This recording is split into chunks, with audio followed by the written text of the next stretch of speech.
As you well know, a lot of the country right now is either way too wet or way too dry. We're going to talk about some of the dry parts. Homeowners faced with drought need to conserve water while trying to keep their lawns and gardens looking pretty good. Our friend Danny Lipford, host of Today's Homeowner, is here to show us how to get it done without wasting water and energy. Right. Okay, you know, a lot of people in a lot of parts of the country where it's really dry all the time, they just started xeriscaping, just taking it down to succulents, make it easy. But if you've got a well or if you've got an ample water supply, you say irrigation is the way to go. If you do it properly, you can waste an awful lot of water if you're watering the concrete or the driveway or simply watering too much and it's running off into the street. Yeah. This is kind of the anatomy of a professionally installed sprinkler system with your timer and controller here, and then your water comes into a manifold, and then your timer will control the different zones that it goes to. You may have a impact head like this that will spread water around. You may have one like this. It's a pop-up that's adjustable for a smaller area. Then this one will go up to 45 feet spreading around. So, but this is a way that you can save money. If you don't want to water your grass or your lawn when it's already raining, so this is a wireless rain sensor that hooks right to your gutter, and if water hits it, then it'll send a signal back to the timer to turn it off so that you're not watering. Because you hate to see rain. See that so often. You're going through a suburban area and the sprinklers are running and it's pouring. It's a deluge. It's a big waste. So that's a professionally installed system. Costs you $2,000 to $3,000 for an average yard. So it can get expensive. Can you do it yourself? Well, you can, and there's several different ways that you can. Here's one I found recently. It's called a lawn belt, and basically it consists of this type of pipe, which is a little unique, and it'll expand and contract in the ground so that you don't have any freeze damage.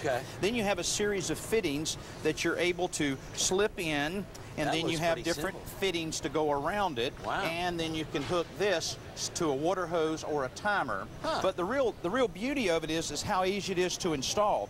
You see the grass here, and all you have to do is take a shovel like this and create kind of a ditch like that, and then it basically just wedges right down into the ground, and then just a little bit of work here and there on the side, and you basically have a built-in system just like that. It's called lawn belt. Holy cow. And then you can hook to a timer like this with a hose, so that you basically have the same advantage as a professionally installed system, and this with a starter kit only costs you about $140. I'll tell you what, that actually looked pretty simple. That's pretty simple. I'm very impressed, by the way.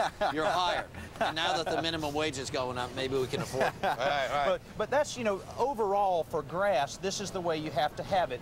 Water sprinkling out, broadcasting over a large area. But you can save a lot of money by going to a drip irrigation system. Well, you know, because so many people do serious gardening now, and, you know, even in apartments, people run little drip irrigation systems on their balconies or up on the roof or what have you. You see that quite a bit. And this is the old soaker hose that a lot of people are familiar with, that you can meander in your flower bed so that it puts water out. But here's another system. This is just some piping with some little nozzles on it that you run the small little hoses like this, and you see it just has a little bit of dripping here and there. Or you can kind of dress it up a little bit by adding these. These are from Orbit Irrigation. You have this type. That's pretty cute. Little bugs and even a frog over in a pot like this, spreading water right out in there. Sprinkling frog. All right, we have a couple of tips for people who are going to be, you know, trying to water their lawn and make sure they keep their lawn green, not waste too much water. And of the tips, one of the things is you do it early in the morning, right? And so that the evaporation rate's at the lowest rate you can get.